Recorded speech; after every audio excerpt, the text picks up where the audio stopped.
Assalomu alaykum, mening oshxonam kanalining obunachilari. Sizlar bilan qishki tok bargini saqlashni o'rganamiz. Har xil uslubda saqlab ko'rganman. Eng ma'qul kelgan uslubi shu bo'ldi. Shuning uchun sizlar bilan shuni bo'lishim keldi. Eng avval baklashkalarimizni tayyorlab oldim.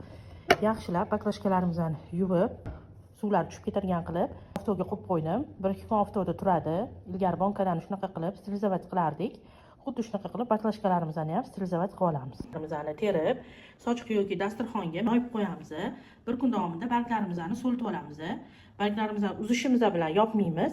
Bir sutka tursa barglar o'zi sag'al so'liydi. Keyin yopishga tayyor bo'ladi. Barglarimizni mana nomiga so'litib oldim. Baklashkalarimizni ham yuvib tozalab, avtoga qo'yib, sterilizatsiya qilib oldim. Endi barglarimizni baklashkamizga joylab olamiz. Mana 4 ta 5 tadan qilib olamiz.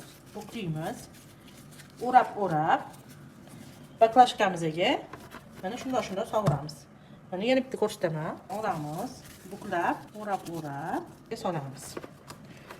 Qolganlarni ham xuddi shu tarzda solib to'ldirib chiqamiz. Choylarimizni ham joylab oldik. Endi qopqog'ini yopamiz. Qopqog'ini yopishimizdan oldin strechlab olamiz.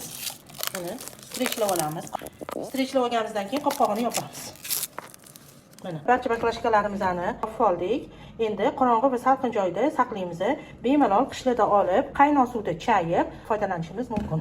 Siz ham shu usulda tayyorlab ko'ring. Keyingi videolarda ko'rishguncha xayr, sog' va salomat bo'ling.